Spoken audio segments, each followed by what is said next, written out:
Molis, yeah, can I talk? You're Muslim name? Yeah, I'm listening. Yeah, little. Yeah, very good about this one. And I think tonight's no motion going by MSBABA, though I've been hearing the name before now. But at least today, more new opportunity that maybe by on live program. So this is what I want to talk about. I noticed all of the programs and the posts are to condemn Islam. I'm not here to defend the religion. But what I want is this. If me as a Muslim, with all you've said, you want me to leave the religion for something else, that's something else that you are trying to give out. Can you just tell me the benefits? And in fact, just let me know, like, try to convince me enough to leave this religion and come to do what you are doing without condemning any other religion. Just talk about the religion you're talking.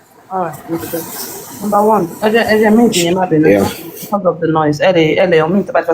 Number one, nobody is actually trying to convince you to leave Islam. I think Agbalagbani, she understand. It will be at your own discretion. Because Anitoni Kefi Islam, our conquer in Islam permits that I feel benefit is very harmful or very toxic. See society get.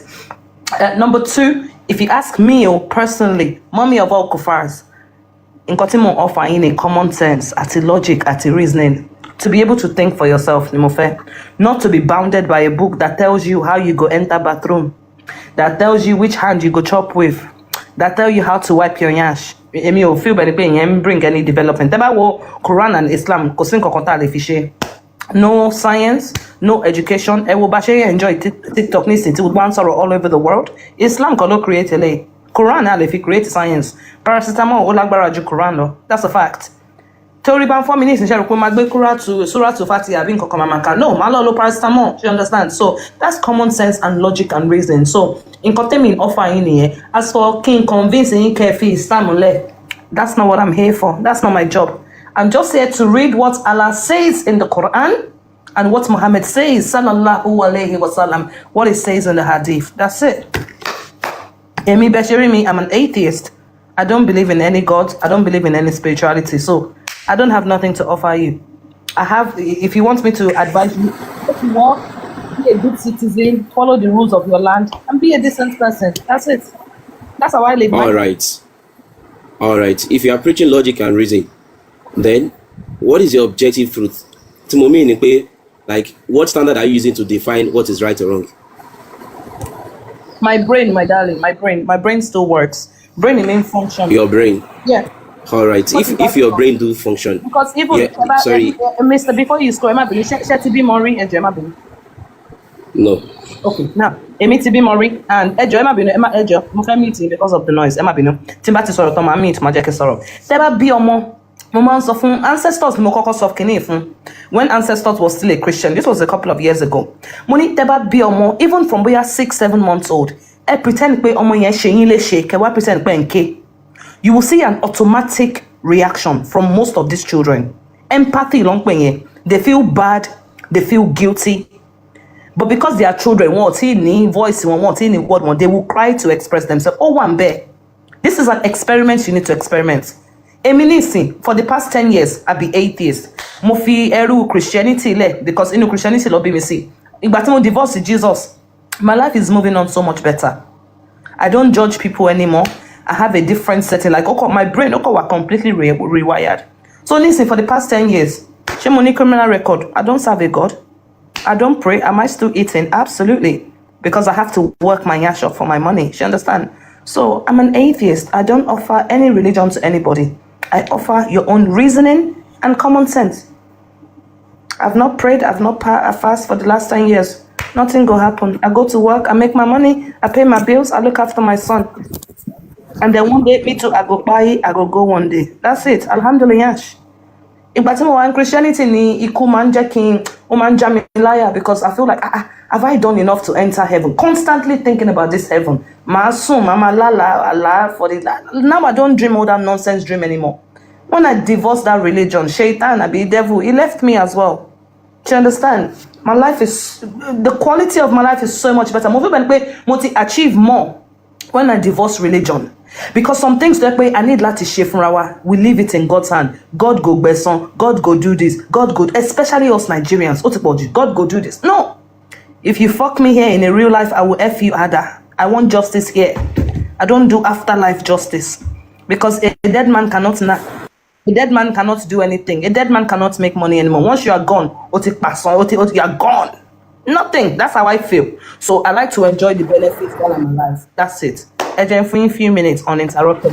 All right. I understand what you said now, and that sounds good. So we all use our brains. But how do you know your conclusions and objectively, true, and not just your personal opinion? Like, how do you come to verify that what your conclusion after thinking is actually true? I mean what I'm thinking. Can you rephrase it? Okay. This is what I mean. Like you said, you are preaching reasoning and logic, right? Yes, so, sir. Okay, looking at a particular context, how do you verify that? Okay, kí n sọ Yorùbá. Mix it at least so that àwọn ilé iṣẹ́ get ẹjọ́. No. Language ten ló lè mi fi ń sọ̀rọ̀ ọmọ Yorùbá ni mí now. So language tẹ́ bá fẹ́ jẹ́ kí n fi. I'm just a fake Yoruba ni mi ṣe get. Yoruba mi ò complete. All right. It's on 40%. No I'm just managing. But I feel like I'm getting better the last few months, sha. All right.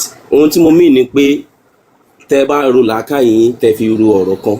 Báwo lẹ ṣe máa ń mọ̀ pé kíní yìí o lótìtọ́ ni mo rò bó ṣe yẹ kí n rò? Báwo lẹ ṣe ń ṣe àṣàyàn, báwo lẹ ṣe ń differentiate láàrin pé kíní ìyá àmúdẹ̀ rò fúnra mi pé bí mo ṣe rò yìí náà ló ṣe dá, àbí ẹ̀ ń lo personal conclusion, like personal digression fáwọn ọ̀rọ̀? Mi ò mọ̀ bí ẹ understand nǹkan tí mi sọ. How do you identify both? I think that should be my last question before I can talk about anything. Ni mo ṣe mọ right from wrong. Ṣé nǹkan tẹ́ ń bí mi nìyẹn? Irọ́ ní tí mo bí yín kọ́ nìyẹn. Like nísìnyí tí nǹkan bá ṣe, sorry, let me break it down. Nísìnyí tí nǹkan bá ṣẹlẹ̀ nísìnyí, báwo lẹ̀yin ṣe máa mọ̀ pé nǹkan tẹ́ conclusion tẹ́ make lórí ọ̀rọ̀ yẹn pé bó ṣe yẹ kó rí náà nìyẹn? Mo pé wọ́n ń pè nǹkan ní instinct, right? Okay. Ṣé mo pé everybody ló ní instinct, whether you are religious or not? Yeah. So what is the instinct of a mother cat? Let's use animals as example. For example, the bad notice behavior of a mother cat. Tó bá ṣe bímọ, unless boyo trust in you, she will do anything to protect those babies. Oh my Lord, hide the one in WhatsApp, especially cats in the wild. Mo kàn fún yín different example. Everybody have instincts. Even baby gon only instincts. Ìgbà tí mo bímọ, I didn't show my son where my breast was. Òun ló ń wá fúnra rẹ̀. Ó ń ṣorí bíi pẹ́pẹ́yẹ báyìí, ó ń ṣe báyìí, and head to back looking for the milk. Ó ti wà ń bẹ̀ nìyẹn. That is instinct. It is natural. Ṣẹ́gẹ̀t. Hence why the instincts of for example, cat nísìn. Tí cat bá yàgbẹ́ sílẹ̀ ńlẹ̀, ó máa try láti bury ẹ̀. Whereas a dog will not do that. It's instincts. It's within you. Tó bá jẹ́ pé ẹ fẹ́ kí n explain ẹ̀ pé, okay, how does that instinct get there? Before you scroll, I have to be honest, I don't know. Èmi náà bá bẹ́ẹ̀ nìyẹn. I don't know. There are some things in life, anymore. Where the world began from, me, I don't know, because I really don't know.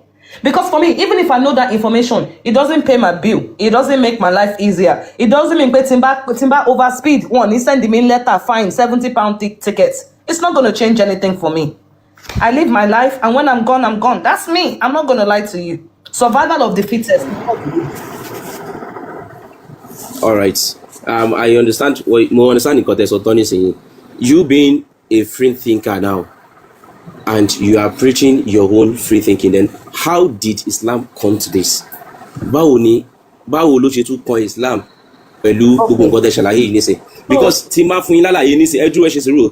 Tí máa ṣàlàyé fún yín sìn pé mo like máa jẹ rice, mo dẹ̀ máa ń jẹ, ó dẹ̀ favour life mi. Then, báwo ni mo ṣe tún wá mú mọ́ pé alágbájá ò gbọ́dọ̀ jẹ wá torí pé mi ń jẹ rice? So mo fẹ́ mọ bí Islam ṣe bó ṣe like bó ṣe kàn. Ẹ mọ̀ pé bẹ́yìn ṣe ń gbádùn rice yẹn, tó bá jẹ́ pé rice yẹn is serving as poison sẹ́lòmíì, ẹ máa sọ pé kẹ́ni yẹn dákẹ́ ni tí rice yẹn bá ń ro wọn nínú.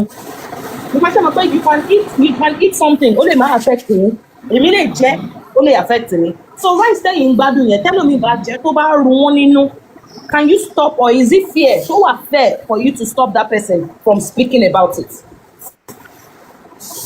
Question here. Sorry, if I understand question yìí ni pé tó bá ń run ẹni ẹnu but kò ń run èmi nínú, right? Is that what you mean?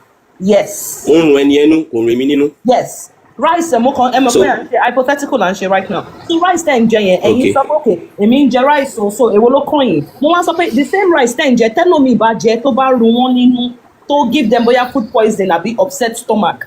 Does that person have a right to say ẹ̀wọ̀n rice yìí ẹ má dé bẹ́ẹ̀ o ó run mí nínú last time tí mo jẹ? Yeah, I understand what you said, but then báwo ló ṣe kàn mí? And that's Islam. Yeah. Tell you why that is the bitter truth. Báwo ni ó ṣe because ẹni tó jẹ nǹkan tó ń run nínú ṣé kò ní làákàyè? No problem. No problem. Get to continue, so I'm eating something, the other person ẹlòmíì jẹ nǹkan tí mò ń jẹ ó dùn mí but kò dùn mọ́ òun nínú, right? Tó tí nǹkan máa ń ṣe except wáyé pé kódà wèrè gan wèrè tí ò ní làákàyè tó bá jẹ nǹkan tó wà affect ẹ kò ní dèdí ẹ mọ́ ká tó máa sọ̀rọ̀ nípa èèyàn tó ní làákàyè. So kí ni tèmi bẹ́ẹ̀ tí mo fẹ́ sọ fún pé kó má jẹ? Exactly, kò ní jẹ mọ́. And tí kò bá fẹ́ jẹ mọ́ ó lè warn àwọn other people pé okay ẹ má jẹ rice yìí o, nǹkan tó máa ṣẹlẹ̀ nìyí o. Now for sure bóyá rí nìyẹn náà. Before you scroll ṣe gbọ́ pé ṣe lè ka lárúbáwá, mo fẹ́ gbé àyà síta, mo fẹ́ fún un example. Okay. ṣe lè ka lárúbáwá. Mo wà pẹ̀lú. No, mo ń bi yín ṣe lè ka lárúbáwá. Can you read Arabic àbí kí n gbé wá ní English? I can read it. You can read it. Okay. Ẹ jẹ́ bá power tap.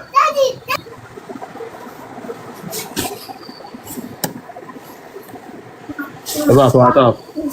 Ìkan tí ìyá wa ń try láti ṣàlàyé fún yín ni pé gbogbo wa tẹ́ ń wò bí báyìí àpọ̀jù wàhálà Islam, threatening of Islam and Christianity ló gbé gbogbo wa dé bí báyìí. So that is all. Threatening. You are too threatening people life, scared àwọn èèyàn fínà dẹ́rù bà wọ́n, ẹnìkan bá ṣe kinní kan yóò wọná ní gbẹ́ni ẹlẹ́ni ṣe pé so kò mú nǹkan tí yóò mú develop kò mú scientist kankan wá fún wa. So àfi bí èpè bí ọ̀rọ̀ burúkú bí ìdẹ́rùbà kéèyàn sùnú lé kéèyàn má lè fọkàn balẹ̀ pé èèyàn máa wọná èèyàn máa jóná. So síyàn lágbáyé Islam yẹn ṣàlàyé bá ṣe ń bímọ bọ́mọ ṣe ń wáyé bóyá omi ṣe ń dá tó bá tọ̀ sí i. ọmọ òun náà ń bí ìgbà tí o ti sí Islam wọn ò bímọ wọn kú bímọ ọmọ ọmọdé bí kó tó bímọ ọmọ bọ́. Ta ló wá bímọ ẹni yẹ kọ ronú àwọn ẹjọ́ scientists ń improve nísìnyí tó dé wà náà. ọmọdé ìjábọ̀ ni wọn ò bí wọn bú àbítọ́ níbí wọn ò bí Abdullahi bàbá rẹ̀ kíkúrá ní kí Islam tó dé. The best science, sometimes the before best you say science so something you far have now. to think.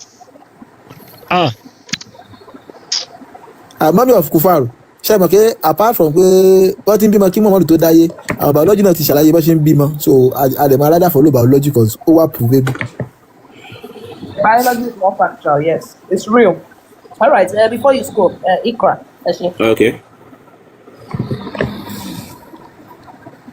So what do you want to get from this? Sorry. Mo fẹ́ fún yín ní example. Ṣé mo pé mo sọ pé rice tẹ́ ń jẹ yẹn ó lè wà okay fún yín. But fellow me ó lè wà poisonous. So I'm trying to give you an example of that. So nísìnyí èmi àti yín a fẹ́ jẹ rice yẹn. Ẹ bá wa ka àyà yìí tẹ́ ẹ ti fún wa. No, I need to understand what you want to derive. Sorry. Reading and telling you the meaning is not unusual. I just told but here, mo ṣe sọ fún yín mo ní pé mo fẹ́ fún yín ní àpẹẹrẹ how background yìí noise ẹ má bínú ẹ ṣí mic after ẹ bí mi mo ní okay ẹ jọ for the last time mo máa explain mo sọ pé rice yìí tẹ́ ń jẹ èèyàn mi lè jẹ ó dẹ̀ lè ẹlòmíì lè react differently. It can be poisonous for some people, you understand? So mo fẹ́ fún yín ní àpẹẹrẹ poison yẹn by bringing you an ayah in the Quran. Tí mo feel bẹ́ẹ̀ ni pé this particular ayah is poisonous, you get? For you as a Muslim man, ó lè wà okay. But for me as a Muslim woman, ó lè má wà okay, you understand? So ẹ bá wa ka ayah yẹn, ẹ gbóhùn sókè. Ikra. Tẹ́ bá lè kàn án mo mọ̀ pé recitation mi kò sí yẹn kan tẹ́lẹ̀ fi ṣe. So looking at the okay, so, let me just follow what you said. Sorry. Okay, let me just follow what you said. أعوذ بالله من الشيطان الرجيم. بسم الله الرحمن الرحيم. الرجال قوامون على النساء بما فضل الله بعضهم على بعض وبما أنفقوا من أموالهم فالصالحات Emma Binu, so that okay so that you don't repeat okay it twice. As you are reading the telling of, for example, where Monka English they say, Ali went to school, Ali lọ sí ilé ẹ̀kọ́, Ali went to do mathematics, Ali lọ ṣe mathematics, get kà kí ẹ máa tú word for word nǹkan tó sọ so that gbogbo lè understand the she understand.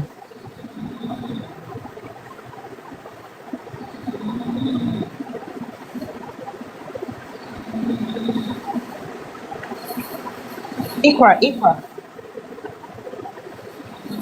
all right so Ọlọ́run ní bọ̀dẹ̀ mo wà skeptical pẹ̀lú nǹkan tẹ́ ń ṣe because I really want to know Allah ló ń sọ̀rọ̀ ní where you are driving out. Wallahi, I don't have any surprise. I promise. I'm giving you an example of a poisonous ayah. Remember, we are making reference to that rice. So, one of the things, let me find though, honestly, I don't have any agenda. I'm just showing you an example of poison in the Quran.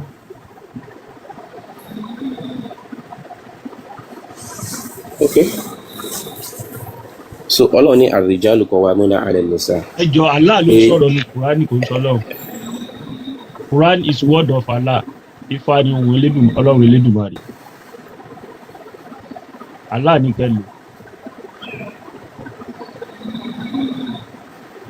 That's true. Yeah. So Allah ní ar-rijalu qawwamuna 'ala an-nisa. Pé ẹ̀rí àwọn ọkùnrin àwọn ni wọ́n ní ìkápá tí wọ́n ga jù àwọn tí wọ́n á pè ní àwọn obìnrin lọ. Bima faddalallahu ba'dahum 'ala ba'd. Pẹ̀lú bí Ọlọ́run bá lè pẹ́ láṣẹ gbé agbára láwọn kan táwọn kan ṣe ń ga jù láwọn nínú ayé ní ẹ̀nà bá wòye sí gbọ́ àtàwọn nínú ayé àyíbákan náà a máa ga jù ra wa lọ nítọ́lọ́run sọ nìyẹn. Ó wá ní wabima anfaqu min amwalihim. Allah ló sọ̀rọ̀ ní Quran ṣe pé sọlọ. Ẹ try láti Then why are you having problem with this? No. Why are you having problem with this? I want to understand why you are having. Ọlọ́run ò lè sọ ọkọ tá là ń sọ náà kò possible náà. Mr. Kan bí ẹ̀dẹ̀ jọ́kọ́ ká nǹkan tó fẹ́ ká nǹkan kan ṣe please à ń lẹ́ni bí báyìí náà. Some things iná ń kà. Mr. Kan bí à ń lẹ́ni ẹ jẹ́ kọ́ ká nǹkan tó fẹ́ ká. Kọ́ máa lo Ọlọ́run mọ́ kán lo Allah. I understand. Ṣé mo pé ìgbà tí ẹ̀sọ́ wọn correct ara wọn once. I understand it's a habit. Even me right now, I feel they use all these Jesus, because it's a habit. But before, Ejo, I try that you are mindful. I understand, but I try that you are mindful, Ejo. Very quick one or two dog but they correcting him. He corrected himself, but I get it. But Ejo, I try that you are mindful. Thank you. Oh yeah, continue. Allah, láti bẹ̀rẹ̀ padà but Allah ní kẹ́ lò. Quran is word of Allah. Okay. So ó wá ní bima faddalallahu ba'dahum 'ala ba'd àtúntò yẹn. Wa bima anfaqu min amwalihim àti bí a ṣe máa ń ná àwọn nǹkan tí wọ́n ti pèsè fún wa níbi àwọn bí owó. So tabawo náà ní owó gbogbo àwọn olórí bákan náà á jura wa náà. Fassalihatu qanitatu hafidhatun lil ghaibi bima hafidhallahu. Ọlọ́run wá ní wá rí àwọn tí wọ́n jẹ́ àwọn ẹni gidi ló Allah ní just accept it like that ẹjọ́. So Allah ní fasalihatu qanitatu hafidhatun pé rí àwọn tí wọ́n jẹ́ olùṣẹ̀tọ́ lóbìnrin tí wọ́n gbọ́ràn tí wọ́n ṣọ́ àwọn tí wọ́n dẹ̀ ń hafidhatun tí wọ́n jẹ́ àwọn tí wọ́n ń ṣọ́ ìwọ Ọlọ́run ìwọ Allah lè lọ́gọ́ yìí tí wọ́n dẹ̀ inú ìwọ Ọlọ́run náà lábẹ́ wọn ẹ má bínú hafidhatun tí wọ́n ṣọ́ lè lọ́gọ́ yìí bí nínú àwọn tẹ́ pé èèyàn ò fojú rí bima hafidhallahu tó já sí pé Ọlọ́run ọba àlekèlá náà ni ó tó já sí pé Allah náà ló pa wọ́n láṣẹ bẹ́ẹ̀ láti ránṣọ abẹ́ wallati takhafuna àtàwọn tó sì já sí pé wọ́n wọ́n ń ṣọ́ra wọn níbi àwọn tí wọ́n ń takọ̀ fún ẹ̀ láwọn tẹ́ kí wọ́n bẹ̀rù nushuzahunna fa'idhuhunna wahjuruhunna fil madaji'i.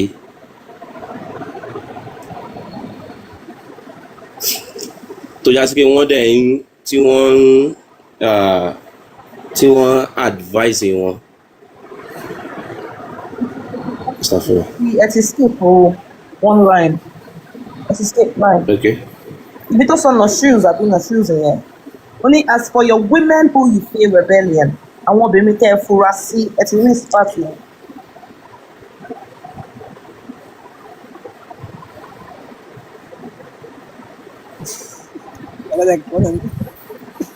Hello. Yeah. Mr. Ibrahim, ẹni fún mi gba ẹjọ́ 1 second. Ẹ ti miss part yẹn. Ẹ ti skip ẹ. Bí ẹ lè go back a bit. Pass it. Sorry, I want to. Ibi tó sọ wípé no shoes mi èmi ò gbọ́ ní ọmọ Lárúbáwá so but because mo ti ń debate kiri for a very long time mo mọ̀ pé line kan wà àwọn obìnrin tẹ́ ẹ fura sí tẹ́ ẹ bá wọn sọ̀rọ̀ advise them leave them apart in bed wadrobuhunna kó tó débẹ̀ yẹn.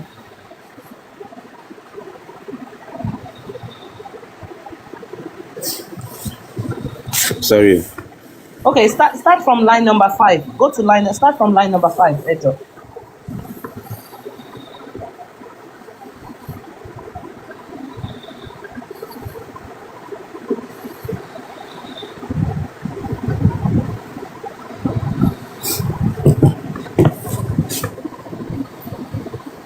Ẹni yẹn ò sọ̀rọ̀ kí ló ṣẹlẹ̀? Ṣé wọn ò rí dáadáa ni? Before, ṣé wà ń bẹ̀? Yeah, more anyway, sorry. Oh, yeah, no. Or you don't want to read? If you don't You said, no problem. Sorry, you mentioned third line, or what do you say? Start from the line number 5. Ẹ bẹ̀rẹ̀ láti bẹ̀ yẹn kẹ́ máa tú lọ. So count 1, 2, 1, 2, 3, 4, 5. Start from 5, yeah, line 5 kẹ́ máa tú lọ.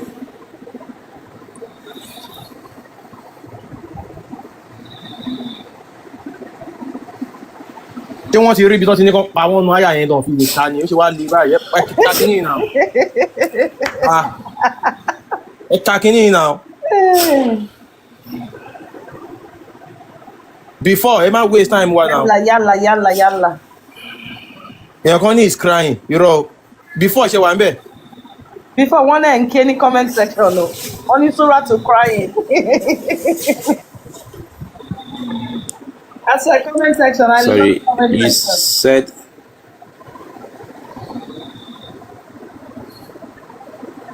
Oh yeah, Ikra. This والتي تخافون نشوزهن أبي.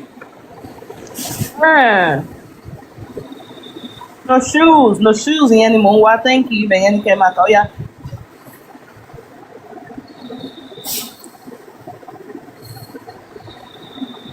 Mi mo tẹ́ bá lè tún fún mi.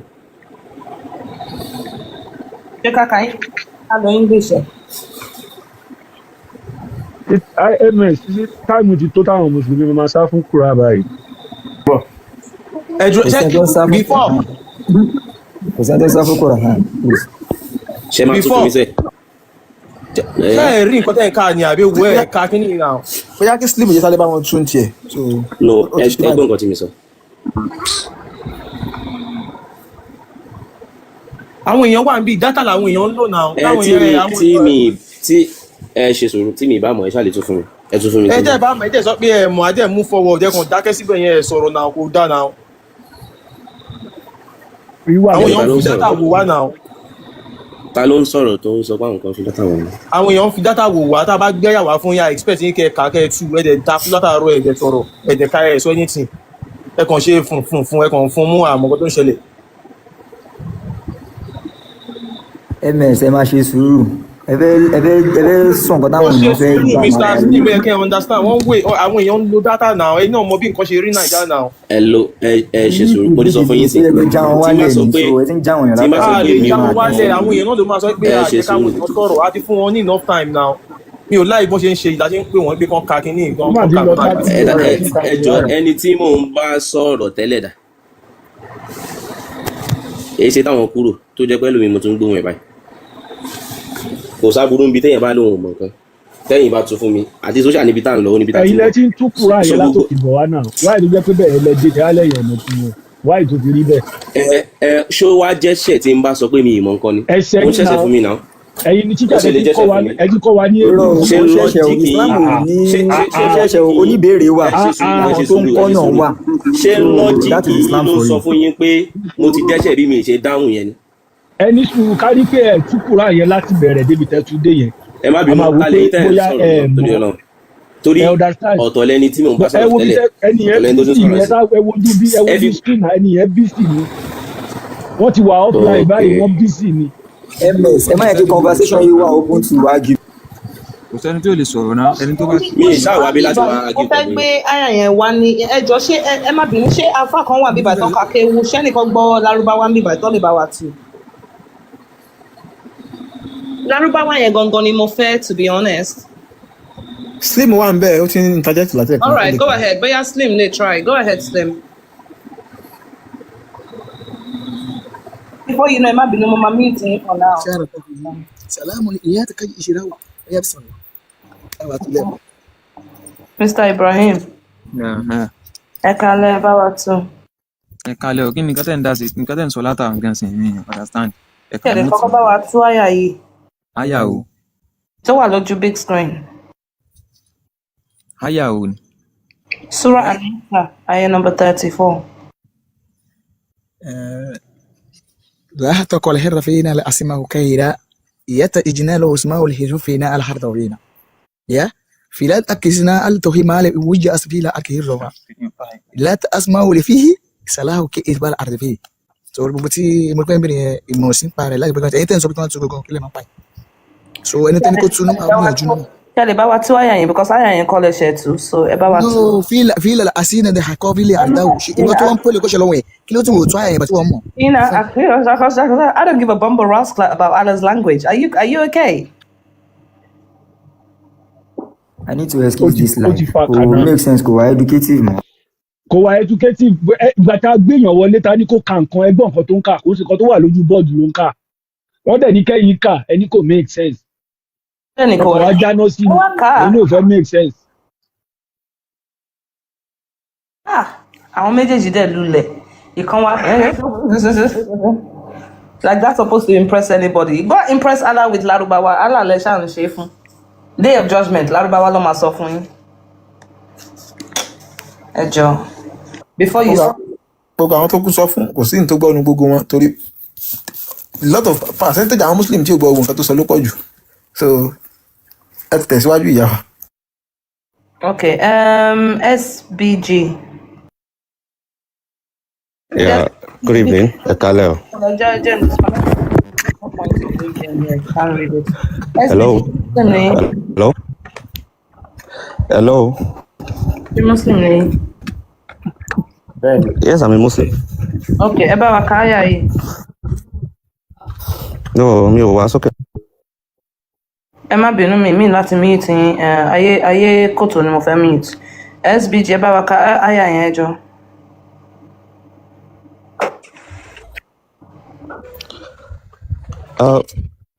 What I'm trying to say is, mo no wá sókè pé mo fẹ́ wá sókè láti wá ka àyà. I come to join the debate. Reading the ayah is part of the debate. I don't. No. Reading the ayah is trying to suit your narrative. No. Your understanding of the ayah. The ayah is And- you to read the ayah and you tell us what it means. I'm asking Why, you to why, read. why do you want me to? Why do you want me to read the ayah when you that posted it already have an understanding from it? I'm asking Bombe. All right, Eddie, Ekale. I came for the debate. I'm not reading the ayah. Well, duh, nigga. What's going on in the mind of Muslims? Reading the ayah is part of the debate, is it not? All right, Eddie Ekale. Reading the ayah is not part of the debate. If you want to be schooled, I will school you. Oh my God. Come on. So you've been schooling people since morning. You are looking for people that is going to say something that will suit your narrative. Now let's be logical. Let's be logical. Let's be factual. Oh yeah, read this ayah. Hello. Are you looking for someone that is going to read the ayah, or you are looking for someone that is going to talk? That can read this ayah. So probably if you want a conversational debate, that's me. But me reading an ayah to suit your narrative, no, I don't do my things that way. If you want us to have a convo, imagine you're saying reading an ayah to suit my narrative. Which narrative am I trying to portray? When I'm asking you, Timafe portray narrative, I'll be the one to read the ayah myself. I wouldn't be asking you to read it. I will read it and I will tell the house, this is what it's saying. Ejo, please. Intelligent Abduls only. Intelligent Abduls. Mustilo Ìjíròrò. This guy up top has been waiting, you know. SBG, you're not ready for a conversation. Come back when you're ready, Ejo. Mustilo, Ekale, Mustilo. 1 second, Mustilo.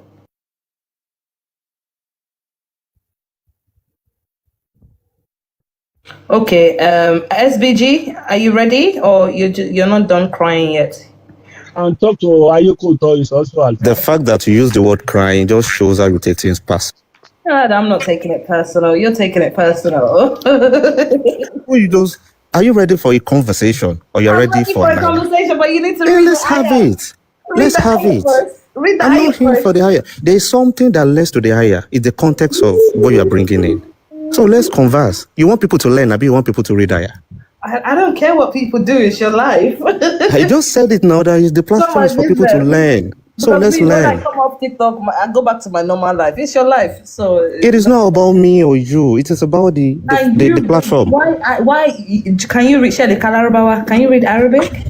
I can read Arabic, and that's at my own. That's at my home. No, can you read the ayah, please?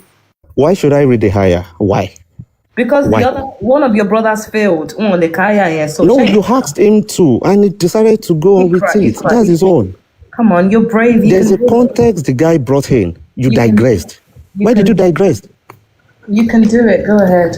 You digress. Why did you digress? In a normal logical conversation, you have to arrive at a point. Then you move forward. I believe in you. So if it's on the ayah, I'm sorry, you can take me down. But if it's on the normal debate, that means you're shooting yourself in the leg. You only want people that want to say something that suits your narrative.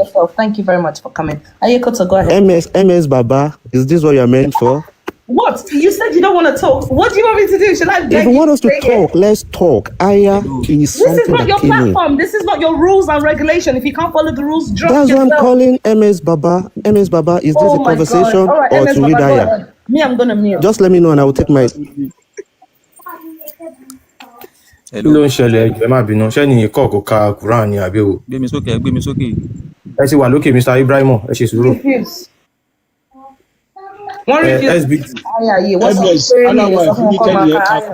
I did with you, MS. I said more request when we join conversation. She came up that I have to read an ayah. And I said, I'm not reading an ayah because that's not why I'm requesting. There's a conversation that led to the ayah. That was between you and one person. Reach a concession. That's between you guys. You shouldn't be enforcing it on every other person that is coming to talk something or debate something. You so that's my point. And get gone. Let me speak to Ayekoto. I really don't give a shit. I promise you. You can go. See you later on. All right, Ayekoto, go ahead.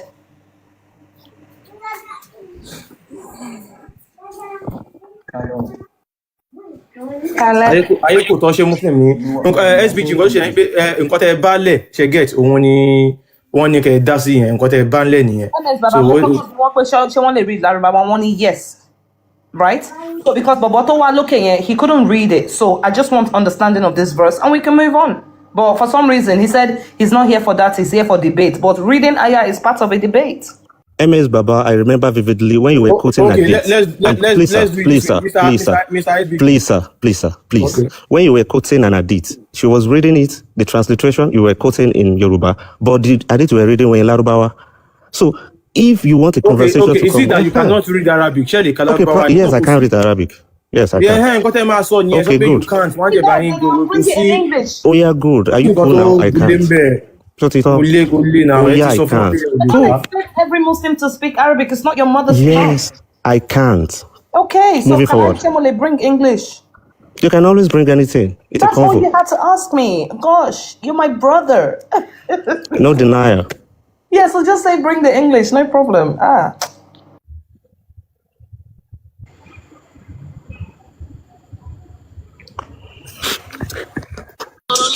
power tap ẹjọ. ẹ bá wa power tap gbogbo lé so very funny people so ẹ jẹ́ ká tún repost so àdé ń gbọ́ pé àwọn àfáà kan tó bá tún ń du ẹ rí pé ìkan lára àwọn àfáà tó ń gbé fídíò tó ń sọ̀rọ̀ lé fídíò lórí ẹ rí bó ṣe wá tọpọlọ ẹ̀dọ́ yìí òun náà sọ pé mùsùlùmí lòun òun náà ń gbé fídíò nígbà kan tí wọ́n sọ ẹni tí ò lè dá Kùránì nìkan tí ò mọ báàsì tí ò mọ anything so ẹbí tó ti wà mọ̀ pé àwọn tó ń ṣe wọ́n bá gbé báàsì MSBABA, please can I? báyìí sọ̀rọ̀ ẹ jẹ́ ká gbé tí yín dé o. Adeleke bó ṣe ń gbéṣẹ́ rí wọ́n ti wá pọ̀ gan sí wọ́n fẹ́ trend ṣẹ̀gẹ̀ tí wọ́n fẹ́ wọ́n kàn máa lẹ picture àwa mẹ́tẹ̀ẹ̀ta èmi Àkànbí olówó Èkó tàbí wọ́n kàn gbé fídíò kan wọ́n kàn máa rẹ́rìn-ín táwọn èèyàn bá ń tag mi pé àwọn eléyìí ò ní ìtura kéèyàn dá wọn lè lo wọn mọ anything àwọn tó bá mọ nǹkan àwọn àfa àwọn ṣèyíkì wọn náà wọn ò mọ nǹkan kan náà ṣe lè wá MSBABA because wọn pé káwọn bá débi a máa fẹ́ràn wọn yílẹ̀. MSBABA ọmọ àgbẹ̀ bá ṣe é dé. ẹ jọ̀ọ́ mo wá lẹ́yìn ni o ṣe ready láti call me. ẹ bẹ́ẹ̀ ẹ máa gbé kọ́. Good. Lákọ̀ọ́kọ́ conversation ẹ jẹ́ ká kọ́kọ́ gbé báàsì yẹn dé ibi báàsì yẹn láti máa bẹ̀rẹ̀. tó bá gbé báàsì dé ẹ̀yin náà lè sọ̀rọ̀ pé èèyàn kan waste time èèyàn kan waste data. No, let's improvise. We can always go back to that. Ẹ jẹ́ ká fún wọn submission fún gbé báàsì yẹn dé. Àfẹ́ digress, you understand. You've been digressing. Ẹ ṣe sùúrù tá a bá ti fi lè bẹ̀rẹ̀ topic mi you understand ó máa ní ká máa gbẹ́rì jẹ náà wà so ẹ má jẹ́ ká digress for now. So ní kúkúrú ẹ̀ ń bábọ̀ lórí Allah ni o. Ẹ má wọlé nǹkan tí mo request for látàrọ náà níṣẹ́ ti kúrò lórí ẹ̀ ni. Àti topic different topic la máa ń treat kí n dé lórí ẹyọ kan you understand. Ok inú níṣẹ́ ti kúrò lórí Allah. Ẹ sì ṣe sùúrù ibi tá a ṣì wà lọ́wọ́lọ́wọ́ báyìí jẹ́ kán gbé dé. Alright. So a lè padà síbẹ̀ náà lè tàbọ̀ ibi tá a ṣì wà lọ́wọ́lọ́wọ́ báyìí jẹ́ ká yanjú ẹ̀. So tẹ bá dẹ̀ rí ọ̀pọ̀lọpọ̀ àwọn mùsùlùmí especially àwọn tó jẹ́ àpọ̀ndà nínú wọn. Mr. Adeleke ṣe ní 434 yẹn the closest translation because ó jìnnà nínú gallery mi I have to go like 1 year before because gbogbo fake ass translation tó ní online ni I don't want to post that one it's a shitty translation.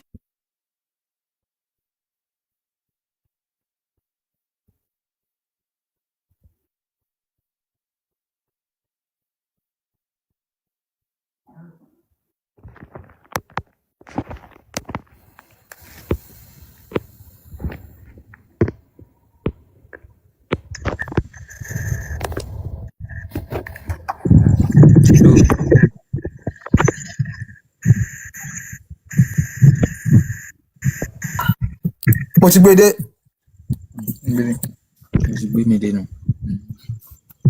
So last wife ṣe wà ń bẹ̀ ẹ lè padà sí screen mo ti Eshe, thank you. All right. SBG, Ikra. It's the same one, but in English. Exactly. Men are caretakers of women, since Allah has made some of them excel than others, probably, or the others Luambe, and because of the wealth they've spent.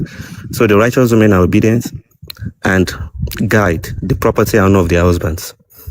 It's part of what makes them the righteous woman. Absence with the protection given by Allah. As for women of whom you fear rebellion, Ote, convince them and leave them apart in bed and beat them. Then if they obey you, do not seek a way against them. Surely Allah is the highest, the greatest. Okay, he's right. Can I ask a question? Of course. Does a Muslim man show me permission Latin or Yahweh? A Muslim man show me permission Latin or Yahweh? Being a Muslim? No. So, kila shekatan in the Quran. Now, can I ask you a question also? I've answered your question. Being money kila shekatan in the Quran. You brought out a verse.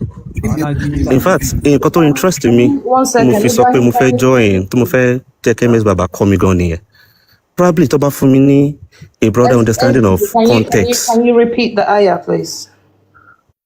I just read it now, and it's there for everybody to read. Yeah, but you're not going to gaslight 1,400. I'm not gaslighting now. No, it is. You asked the question. I said, do Islam ask Muslims to beat their wives? I said no. Only does Islam give permission for and I said no. men to beat? So Bokila Shekaton? Yes, that was what you read, and that was what I was trying to break down. Whoa, but you always rush it. Wait. Okay, I'm waiting. Wait, please do not gaslight. Nobody is gaslighting. You keep using the word without even. You keep using the word gaslight. No, literally. No. Can I speak? Okay, My goodness. Go on. You've been speaking. Go on. Hell. Yeah, but you're not letting me land a simple sentence. Just go on. You have your time. Go on, but you will keep interrupting me. Do you mind? Go on now. Don't tell me when to speak. Don't tell me go on. Because when I've been trying to go on, you will interrupt. Oh, then Nisuru now. Now, Mr. Deleke Ejo, which surah did we just read? Quran 4 verse 34, Surah 2 An-Nisa. Please, which religious book is that ayah in? Is it in the Torah or is it in the Quran? In the Quran. Okay. SBG, please, if you have a Quran, Ejo, Eshi Quran, I don't like gaslighting, please, Ejo. And I'm asking you for the last time. According to Surah An-Nisa, ayah number 34, Tasheka, does Allah give permission for men to beat their wives? Yes or no? According to what 1,400 people that have good working eyes, I'm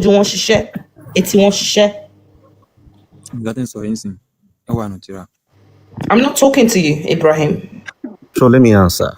I'm not talking to Ibrahim. SBG, when you leave the app, we can't hear you. Ibrahim, I'm not speaking to you. Can you mute your mic? Thank you, please. SBG, when you leave the app, we cannot hear you. You need to stay in the app so that we can hear you. Please, go ahead. What I try to tell you is that the word gaslighting is nothing coming up here. Gaslighting is more of me trying to manipulate you psychologically. But I'm talking about Ibrahim, Mama, drop you. This is your last final warning. Okay, go and suck some bola in the comment section since you can't control yourself. Go ahead. Go on. No, SBG, so, go ahead. my point is, SBG, I'm not saying according to what we just read. Now, what I'm trying to say, I understand every line. Let me just read that. Let me answer now, please. For your women, please. hang on. I'm just going to read it. As for your women whom you fear rebellion, convince them, leave them apart in bed and beat them. Is there now? From the word, before I even go further, from the word, a clause came up. As for women of whom you fear rebellion. Good. Now, this surah that you brought up, it's a whole surah on its own. And it talks about women. Now, because of where you are going to, you brought out a verse. I understand. Because when we read, that's why I said probably MSBABA will try to give me a better understanding of the word context. Or Boshman Lo contextual. Maybe it will help me in understanding the direction. Okay, Mr. Deleka, can you bring the Asbaba Nozul of this verse for context, please? The reason of the revelation of this ayah. I think that will give us further context. Let's do it. Let's do the name An-Nisa is there. Every name. I don't care what the ayah is called. You just if as a woman, Mr. SBG, pay attention. If as a woman I'm reading a verse in the Quran, the chapter, the surah that's supposed to be for women, and I'm reading that in that same surah, Allah is saying that as for women whom you fear, I won't be miteba furasi, convince them, leave them apart in bed and beat them. Wadribuhunna. How do you feel as a woman?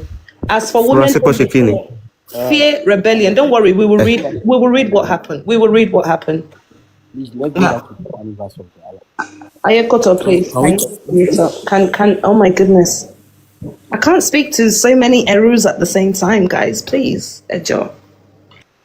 Please, so I'm not Eru of Allah. This thing you are bringing up before you go on, please. Exactly why I joined this conversation. Can you validate the authenticity of the writer? The person that is doing the breakdown. Anyway. So I'm going to read the Asbab al-Nuzul. This is by... No, before we go on, please, can we validate? The name is there. Go and validate it yourself. No, you are the one bringing... SBG, can I ask you, what is Asbab al-Nuzul? Hello. What is what? Kilonje Asbab al-Nuzul. I don't know. Probably you should tell me. Asbab al-Nuzul. Sabab al-Nuzul. It depends on what part of the world you're from. Asbab al-Nuzul is also a correct pronunciation. Now, Mr. SBG, how many years ni Allah fi won Quran sisale? How many years? Yeah. In how many years was the Quran, the revelation given to Anobi? How many years? How many years? Mr. Deleke, how many years? La one surah ayah tí gbogbo ẹ fi di the whole tó fi di gbogbo ẹ. How many years ló fi sọ̀kalẹ̀? Surahs came up throughout the lifetime of Anobi. That's not true because his revelation started at 40, so it's not throughout his lifetime. 40. I mean, throughout of Anobi. I didn't say his name. So he became Anobi. Yes, SBG. If you don't know, the thing is, you say that you're here to learn, but and that is why you are saying a lifetime of a prophet. Do you know how many years in which the revelation was given to Muhammad? No, I don't. So I want to be school. Yeah, 23 years. Okay. So which means that all of the verses in the Quran no, it was revealed during a period of 23 years. Okay. Go and cross-check that. So in Kotonpe Asbab al-Nuzul ni wípé or Sabab al-Nuzul ni wípé kí ló ṣẹlẹ̀ before that ayah was revealed. So if you look at the pattern of the Quran, something will happen, and that's when Allah will send Jibril with a message to rectify and correct the situation. Initially, Quran sọ pé tẹ́ bá ti mọtí ẹ má dé ibi masjid. Then eventually Allah will ban ọtí completely. That's a fact. I understand what you're saying, but the question I asked is, see, there's something in Islam. That's why when you take a look at some stories in Islam, you keep saying you're here to learn, but it's like you don't want to learn. Yes, no. Defend. See, I haven't finished speaking. I was meant to read the Asbab different from what I asked now. Understand the meaning of the ayah. I said, my gosh. Like, who are the validators? I'm not talking about what you are bringing. Can we speak to a Muslim that knows their stuff, man? Honestly, if you don't know what if you don't understand, no, I'm trying to. As much as I want to learn, you should try to hear from me. I'm trying to give you the concept. Of what led to. Your earpiece phone. So SBG, listen by. Okay. I want Islamic it in this call already. Yes. To understand. My listing. Okay. One in Ali Kutubi. Okay. One in Tabari. Okay. One in Abbas. One in Ibn Kathir. One in Wahid. This person so scholar Muslimi ni gbogbo wọn. Wọ́n sì lára first forward. The authentic scholar. She mute my kìnyìn listing aṣọ fún yín. Okay. So tí gbogbo wọn bá sọ̀rọ̀ nípa Islam, so gbogbo wọn nǹkan ọ̀tọ̀ọ̀tọ̀ tí wọ́n bá rí, so ọmọ bá yín mo wá pé àlàyé àti nǹkan tí súrà yẹn tó túmọ̀ sí. So wọ́n dẹ̀ ní nǹkan tí wọ́n ń pè ní Asbab al-Nuzul tí àwọn scholar yìí máa ń gbà wá. Ẹni tó dẹ̀ gba ọ̀pọ̀lọpọ̀ gbogbo nǹkan tó ń jẹ́ reason for revelation wà fún gbogbo mùsùlùmí. Wahid number 1 ni. So àti àwọn Al-Kutubi reason for revelation. So tó wọ́n sọ tó ṣe jẹ́ ni. Tó ṣe àlàyé ẹ̀ka lẹ́bùdọ́lẹ̀. Okay, ẹni tó ṣàlàyé. Okay, ṣé mọ̀ pé kẹ́tọ́ proceed sir? Ẹ mọ̀ pé we have what we call Sirah, we have what we call Hadith, and we have what we call Quran. Please, sorry, please, let me say something. Mi mọ̀ tẹ́ bá get me right. Àwọn ilé wa yàtọ̀ sí Sirah. No, mo fẹ́ ìtorí ẹ̀ ló ṣe jẹ́ pé tí ẹ bá fẹ́ debate nínú Islam, a ní àwọn a máa pè kíní kan ní fíkìú, mo mọ̀ pé máa ní idea. Gbogbo nǹkan tẹ̀ sọ yóò wá irrelevant sí. Now àwọn mẹ́rin ṣe rí lẹ́yìn àwọn Imam Shafi.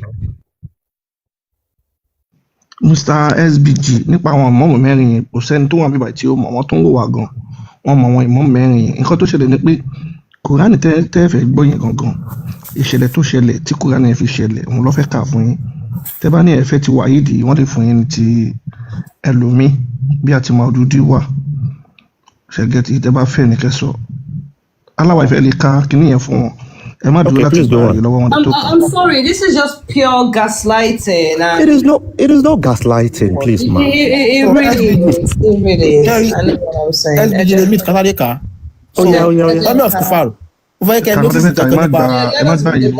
Please, I'm getting so frustrated already. You claim you're here to learn, but you're trying to defend blindly. You know, I don't understand. A good student that claims is here to learn. Must use an absurd word. Which absurd word, Nimodo? Kini mo sọ nísìn? Kini mo sọ? No, Oloweko, kini mo sọ tó wà absurd? Give me what I just said. No, give me what I just said that was absurd so I can rectify it.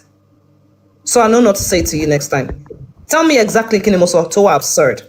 When you utter the word, you are coming here to defend blindly. Yes. It's synonymous to gullibly. Yes, you are. So is that not absurd? You just attack my personality. Blindly, I've never attacked. That is not your personality. Blindly means, number one, we brought you Larubawa. You couldn't even speak the language. Thank you. Because that's not the basis. Excuse me. Don't. I don't like. Don't gaslight now. Stop the BS. Stop. Moti catch it on already. And please, I don't want to play those silly ass games with you. Thank you. Now, only men are in charge of women. It said. This verse was revealed about Sa'd ibn Rabi,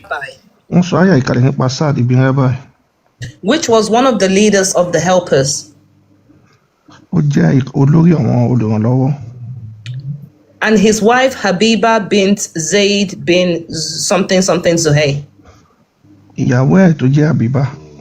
Both of whom was from the helpers. It happened that Sa'd hit his wife on the face because she rebelled against him. Then the prophet went with her to see. Then her father went with her to see the prophet. He said to him, I gave him my daughter in marriage, and he slapped her.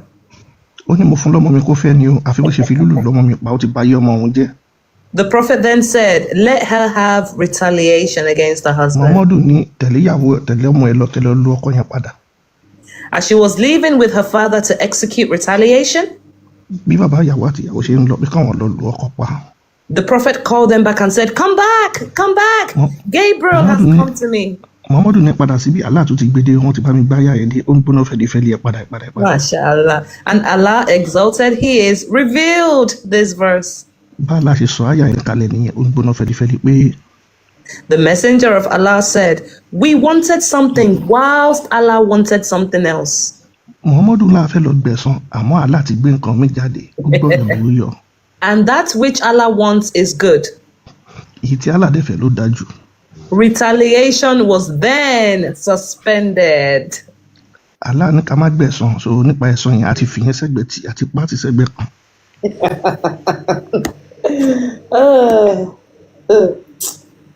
You done? Yes.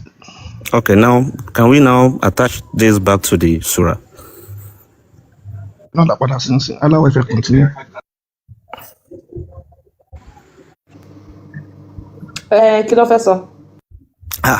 You said something, I said no. You brought out this thing, and I said the context is different. Now you just read it. So, in Kotsi, based on the narration you brought, Al-Wahidi, rather than call retaliate, because that was how they do before, probably, from that narration you gave now. He said, no, you can't do that, on the basis of retaliation. But now, in transliteration, they said, leave them apart in beds and beat them. Tell me their line. Oh my goodness. Yes, now, the word beat them. You can talk to him. I'll wait for Aye Koto. You can go, please. You just read something. You just read something now. So,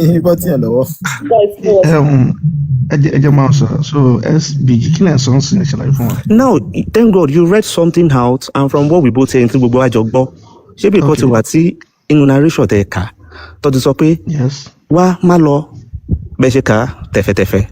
Malo egbawa ti wa látọ̀dọ̀ Allah Jibril ti gbé wá. Ó ti sọ pé ọkùnrin Mùsùlùmí ke ele no na ìyàwó yín.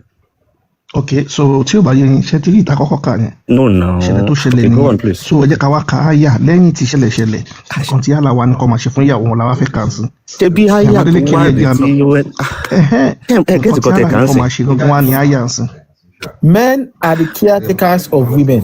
Kí ló dé tẹ̀ ka ìtumọ̀ tán? Ẹ̀yin gangan lẹ fẹ́ gaslight mi báyẹn náà. Bẹ́ẹ̀ ṣe ń kà túmọ̀ yẹn, wọ́n fi verse ẹ̀ sí, wọ́n fi Quran chapter sí. Ẹ̀hún náà verse yẹn la fẹ́ ka yìí, verse yẹn tó fi sí. No, ìtumọ̀ tẹ̀ ka nǹkan tẹ̀ ka ló tún verse. Ṣé bí verse làwọn kọ́ kà? No, ẹ jẹ́ àṣàlàyé fún yín. Ẹ gbé mi lọ síbi ìtumọ̀. No, ẹ máa gbọ́ èyí tá a kà yẹn. Ìṣẹ̀lẹ̀ tó ṣẹlẹ̀ tí Allah fi sọ verse kalẹ̀. Exactly. So ti yẹn so bí ìgbà tí ìṣẹ̀lẹ̀ ṣẹlẹ̀ tán Allah wá sọ verse kalẹ̀, verse tá Allah sọ kalẹ̀ yẹn òun ni ìdájọ́ tẹ máa lò nínú Islam. Ẹ jẹ́ àwáṣẹ ẹ kàkà kó máa yẹ yín sìn. Bó ṣe sọ Men are the caretakers of women. Ọkọ lólówó orí aya. Since Allah has made some of them excel the other. Nígbà tí Allah ti ṣe pé ọmọ ọkọ ni wọ́n borí àwọn ni wọ́n wà lórí ìyàwó wọn. And because of the wealth they have spent. Nítorí ọlá tí wọ́n ní tí wọ́n dẹ̀ náwó sí ìyàwó wọn lẹ́nu. So the righteous women are obedient. Àwọn obìnrin tó dáa ni àwọn tí wọ́n gbọ́ràn sọ̀kan wọn lẹ́nu àwọn ìyàwó. And guide the property and honor of their husband in their absence. Tí wọ́n dẹ̀ ń ṣọ́ gbogbo ogún nǹkan ní ọkọ wọn tọkọ wọn bá sí nítòsí tí ó sì nílé. With the protection given by Allah. Pẹ̀lú ìdáàbòbò tí Allah fi fún wọn. As for women of whom you fear rebellion. Ṣẹgbọ́n ibi tá à ń lọ láti ń dé yìí fún ìyàwó rẹ̀ tó bá fura sí. Ibi ẹ má ma ẹ̀ka narration ẹ̀ka kò síbi tá à ń lọ ń bẹ̀ narration tẹ ẹ̀ka ẹ má tu. Convince them and leave them apart. As for women of whom you fear rebellion. Fún àwọn ìyàwó yín tẹ́ fura sí ibi tá à ń wí láti ń dé yẹn. Convince them. Gbà wọ́n nímọ̀ràn kó bá wọn sọ̀rọ̀. And leave them apart in bed. Má bá wọn sùn fún dùn wọn, má ṣe pàpà pàṣípé fún wọn. And beat them. Kó o dẹ̀ lù wọ́n kílé ayé wọn bàjẹ́ o lè ṣaládà kó gúngò kó fọ́ ojú ẹ̀ kan. Then if they obey you. Àmọ́ tó bá gbọ́ràn sí ẹ lẹ́nu. Do not seek a way against them. Má ṣe pa wọn lára, má ṣàìdá fún wọn. Surely Allah is the highest, the greatest. Allah lòun tóbi jù. So Mr. SBG. Ṣé ẹ ti láǹ pé mo lè sọ̀rọ̀? Ìyàwó ẹ nínú Islam àbí kò ní kọ́. Pé mo lè sọ̀rọ̀ kò sẹ́yìn lẹ́mú fáàtì méjì wá ń sìn olórí fáàtì méjì tẹ̀lé mọ́ náà láti fẹ́ sọ̀rọ̀. Ẹ dúró tí bẹ́ẹ̀ ti kà tán eléyìí tẹ́ ẹ kà lọ ìṣẹ̀lẹ̀ tí ó bí fásì yìí. Méjì kọ́ fásì méjì kọ́. Fásì méjì kọ́ la mú. Ẹ mú fásì kan wá láti inú Quran. Ẹ mú ìtumọ̀ ẹ̀ wá. Ẹgbẹ́ tẹ̀síìrì yẹn sí sọ́jẹ́ ìṣẹ̀lẹ̀ fún wọn máa yọ. Tẹ̀síìrì is narration of events. Ẹ máa gbọ́ ṣe ẹ rí nǹkan tí fásì Quran yẹn fi ṣẹlẹ̀. Ẹ jọ ṣé bẹ́ẹ̀ ti kà tán ẹ jẹ́ kí n sọ nǹkan tẹ́mi gbọ́nù nǹkan tẹ́ ẹ kà ẹ dẹ̀ máa sọ̀rọ̀ lé nǹkan tẹ́mi gbọ́nù nǹkan tẹ́ ẹ kà lèmi fẹ́ sọ̀rọ̀ lé ẹ̀yin náà máa sọ̀rọ̀ lébi tí mo ti wrong. Ṣé nǹkan tí mo sọ yẹ yín? Kẹ́ òyà òyà. Ṣé nǹkan tí mo try láti sọ nísìn pé ẹ máa rí nígbà tó sọ men are in charge of women bó ṣe bẹ̀rẹ̀ nu verse tẹ̀ka náà nìyẹn Quran 4:34. Now nígbà tí wọ́n parí narration Saad ibn Muhammad ní event ṣẹlẹ̀ sí ṣànàbí sọ fún Saad nínú narration after tẹ́gbà ẹ̀ ṣẹlẹ̀ pé kó mọ ìyàwó ẹ̀ tí event báyìí bá ti ṣẹlẹ̀. Ṣé ń dáhùn abẹ́yẹ fẹ́ máa sọ̀rọ̀ fúnra yẹn? No, nǹkan tẹ́ ẹ kà ni mò ń bí mo understand tèmi lèmi mú wákẹ́ tó sọ̀rọ̀ lé. Ok, ṣé àbí bẹ́ẹ̀ lọ́wọ́ mi làbẹ́ ń sọ? Like inú nǹkan tẹ́ ẹ kà ṣé nǹkan tẹ́ ẹ kà ò full àbí like mo mí pé ṣé tẹ̀síìrì kò full verse yẹ kò summarize verse yẹ completely. So jẹ́ ká nǹkan tó dàbí kò yẹ yín ó dàbí tí mo ti ń gẹ̀tì yín. Tí ìnáyàwó already kó tó lọ sọ́dọ̀ àná bí. Ṣe gẹ̀tì verse Quran taka yẹn òun nígbà tí Jibril mú ọ̀rọ̀ wá bá mú ọmọdé pé Allah ti gbé wá òun ní verse Quran. Ilé ìṣẹ̀lẹ̀ tó ṣẹlẹ̀ ọkọ lu ìyàwó ẹ̀ pa ó fọ́ ojú ìyàwó ẹ̀ kan bàbá ìyàwó àti ìyàwó wa lọ bá mú ọmọdé. Gẹ́gẹ́ bí ajagun gbalẹ̀ àwọn ọmọ ọ̀tá alọ́kọ́lọ́ kígbe. So ó wá ní alónú ẹ̀ báyìí ẹ lọ́nà náà padà wọ́n ti ń lọ bàbá ìyàwó àti ìyàwó ti ń fẹ́ lọ lu ọkọ ni Muhammadu wá pé wọn ẹ má bọ̀ ju kí tuntun gbede ó ń gbóná fẹlifẹli ṣó ti yé yín kí ni ju gbede Quran 4:34 ṣó ti yé yín máa yàgbé kó yé yín. tó wà pẹ̀lú yín bó ṣe máa gbede báyìí ni Allah ti ń sọ pé ọkọ lolówó orí aya o nítorí apá kan yín agbọ́lá fún ju apá kan lọ ìyẹn ọkùnrin ju obìnrin lọ tí wọ́n dẹ̀ ná ọlá àwọn owó wọn sí ìyàwó wọn lẹ́nu àwọn ìyàwó yín tó dáa ni tí wọ́n gbọ́ràn sí yín lẹ́nu tí wọ́n máa ń ṣọ́ ọkàn ní yín tí wọ́n dáàbò bò tí ẹ bá sí nílé ṣe gbọ́ bó ṣe ń sọ Jibril sọ bẹ́ẹ̀ fún Muhammadu Allah ló rán Jibril àmọ́ àwọn ìyàwó yín tẹ́ ẹ bá fura fún tẹ́ ti fura sí ẹ nà pa kẹfọ́ ojú ẹ̀ tẹ fọra sí pé kí ni. ibẹ̀ yẹn náà la máa bèèrè lọ Muhammadu ẹ lè ṣe ẹ má béèrè ṣe bẹ́ẹ̀ lẹ́ sọ gbogbo tó ń sọ ẹ lè látàárọ̀. fọ́gímọ lórí ṣe bá jọ tẹ fọra sí pé ṣe tún tán ẹ ṣe bí mi àti ìdájọ́ ń kà. ẹ̀ẹ́dẹ̀ tú ẹ̀yin lẹ́ ń tú. ok ó yá ẹ jẹ́ ká dákẹ́ kẹ́yìn tí ẹ kà fura sí tó ń sorí kunkun. no ms rebellion àbí. ms ẹni sùúrù aláwọ̀ ìfi ti kà fún yín mi ti kà kò yé yín ẹ̀yin ẹ̀ka kẹ̀lẹ̀ ṣàlàyé fún wọn ẹ ṣe. ẹ̀yin náà rárá o ẹ̀yin lẹ́ ń ṣàlàyé èmi ni mò ń fẹ́ understand. ẹ máa rí pé ẹ̀kan mo sọ nǹkan ẹ̀ dẹ̀ correct mi pé event tó ṣẹlẹ̀ ó ti ṣẹlẹ̀ kó tó di pé súrà wáyé ẹ̀yin lẹ́ ń ṣe explanation.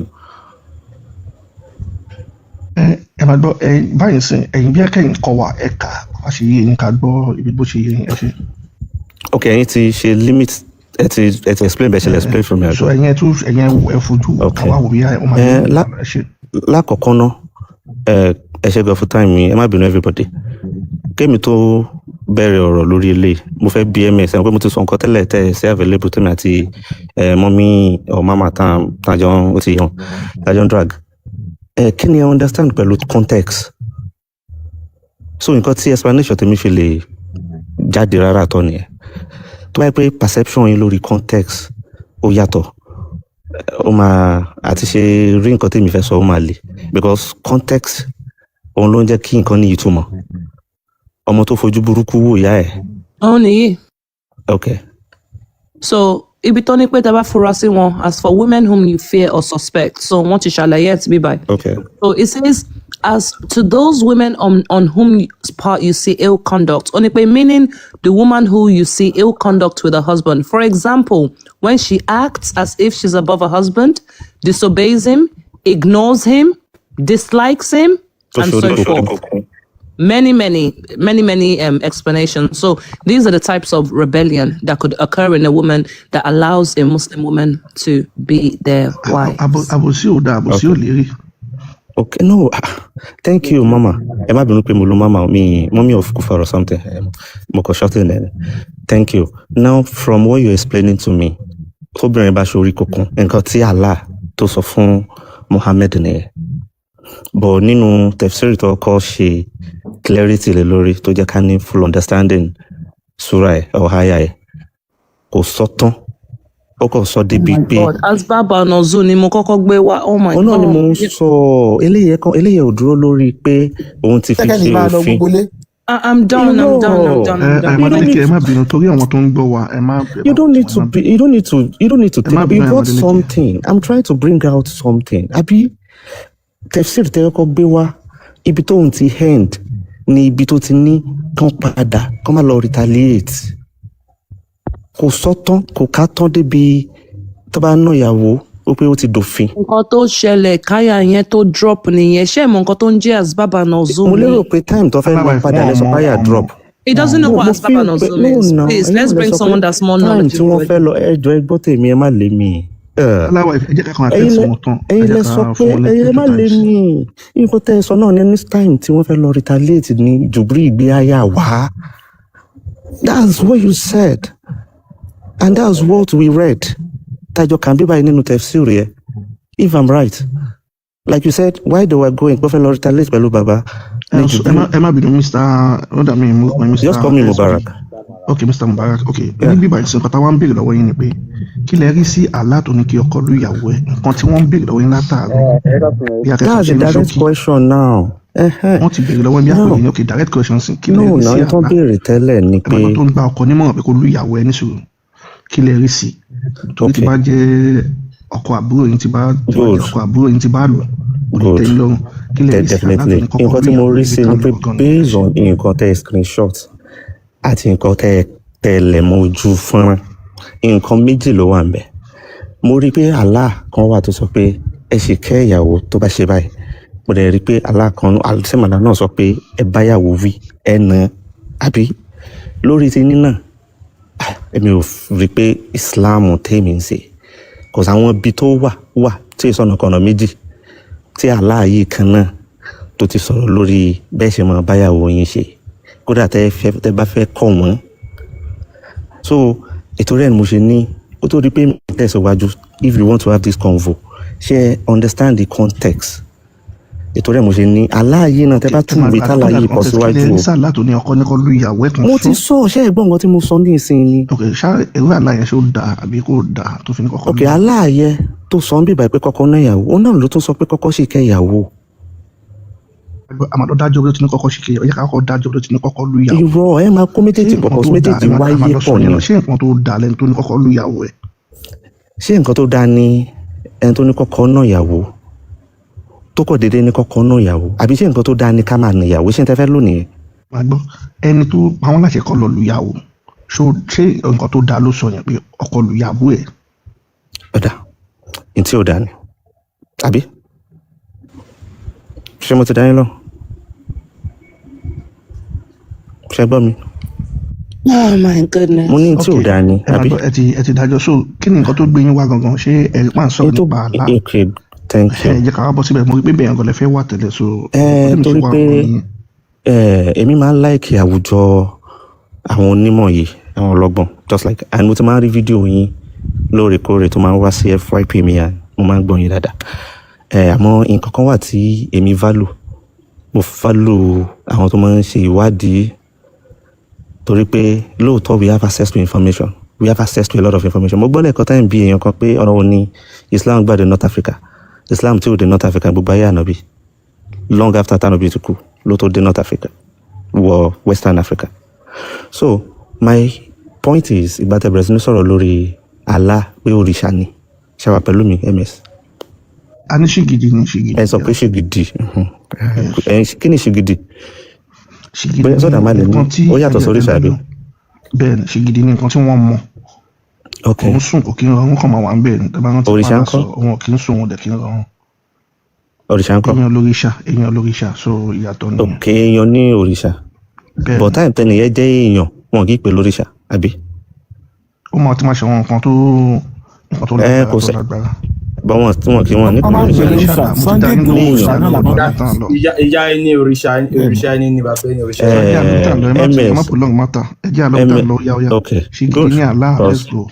now good and fine ẹ sọ̀rọ̀ kan pé kó tó di pé Islam dé wọ́n ń ṣẹbọ ǹjẹ́ mo fẹ́ kẹ́ ẹ là mí lóye ẹni tó gbé Yorùbá ko Olódùmarè tá a fi bẹ̀rẹ̀ sí ní ronú kan Olódùmarè.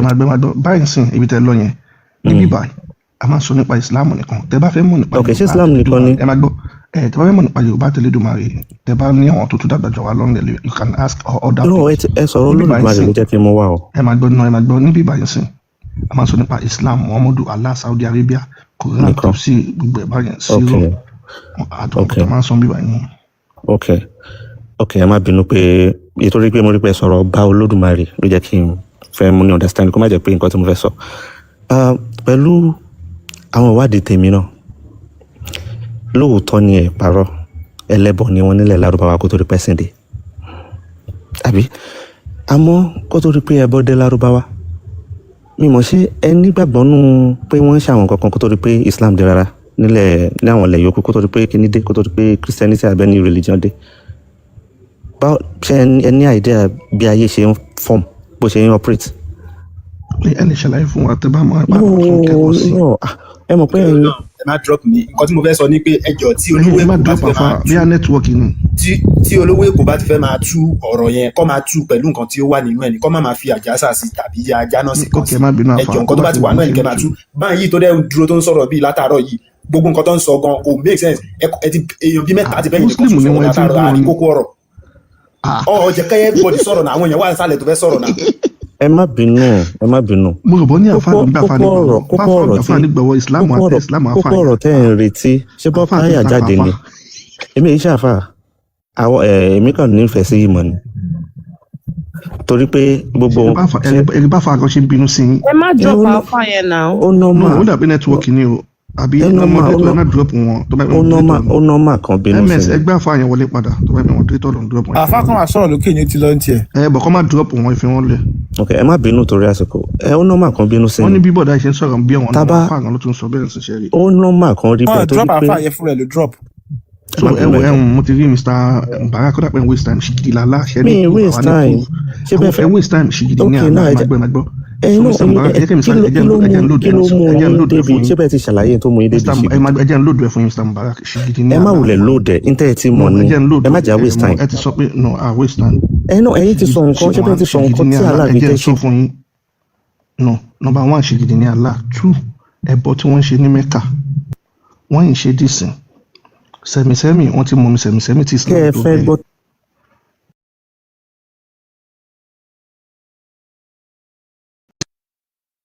tó bẹ̀rẹ̀ wọ́n ti ń yí òkúta ká tí Islam tó bẹ̀rẹ̀.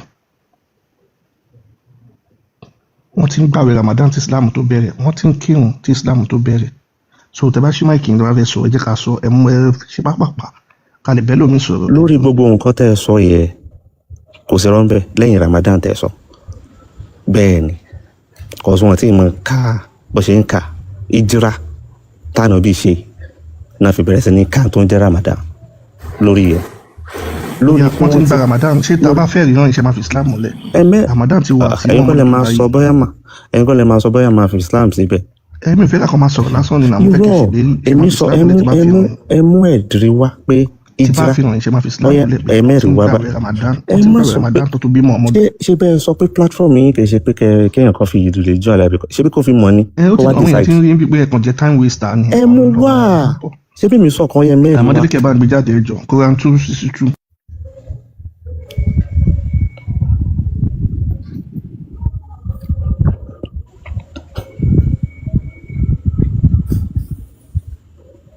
ìjọba power tap àwọn èèyàn ṣì wá ń sálẹ̀ Mr. Before yìí ti wá tẹ́lẹ̀ wọ́n ti wá before.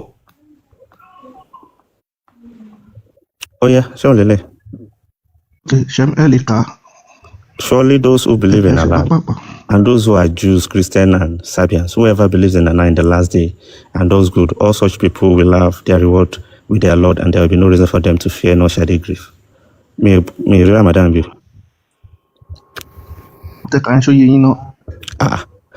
Those who believe in Allah and those who are Jews and Christians and the Sabians, gbogbo àwọn tó ti nígbàgbọ́ nínú ta àti mú wá tẹ́lẹ̀ bá la ṣe sọ àbí àtàwọn tó gbàgbọ́ nínú ọjọ́ ìkẹyìn tó dẹ̀ ń ṣe dáadáa gbogbo àwọn wọ̀nyí ni wọ́n rí èrè gbà lọ́dọ̀ Olúwa wọn. ṣé mọ wọn Christian. irọ́ ṣé ọ̀dà mú gbọ́n yín. ṣé mọ wọn Jew mú kàn ń béèrè ní náà ṣé mọ wọn Jew náà. kò sílẹ̀ tẹ kó tó fi dórí Sabian. ṣé mọ wọn tó ń jẹ́ Sabian ẹni sọ ṣé mọ wọn Sabian. ẹ go on. ṣé wọn gbogbo wọn ti wà tí Islam tó bẹ̀rẹ̀ nǹkan tó fẹ́ kẹ́ mọ̀ bíbá yìí nìyẹn àwọn ẹni ìṣáájú tẹ́ bá rántí àwọn Ramadan tó bá jẹ́ pé ẹni sùúrù máa fún yín láyè sìn ẹ gbàwé Ramadan gẹ́gẹ́ bí àwọn ẹni ìṣáájú ṣe gbà ṣó ti yé yín. ẹ gbàwé Ramadan ẹ gbà àwẹ̀ gẹ́gẹ́ bí àwọn ẹni ìṣáájú ṣe gbà tó ti ẹ farabalẹ̀ ẹ jẹ́ kí irọ́ ẹ̀yin lẹ́yìn sọ̀rọ̀ fẹ́yìn fẹ́ jẹ́ kí ibi gbà ẹ jẹ́ kí n sọ ẹ gbà àwẹ̀ Ramadan ẹ gbà àwẹ̀ Ramadan tí mo fún yín yìí gẹ́gẹ́ bí àwọn ẹni ìṣáájú ṣe gbà àwẹ̀.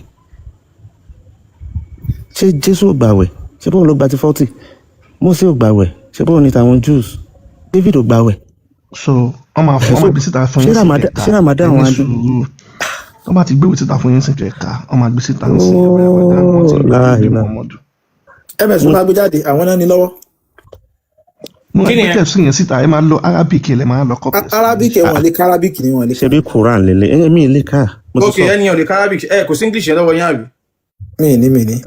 ọ̀rọ̀ wa lélẹ̀ English ló yẹ kẹ́ jẹ́ ká máa lọ cause English ló yẹ kẹ́ nǹkan Mr. SBG nǹkan tó gbé wá fún yín ó sọ̀rọ̀ nípa àwọn èèyàn mẹ́rin kan mùsùlùmí. ìran kì í ṣe èèyàn generation ìran.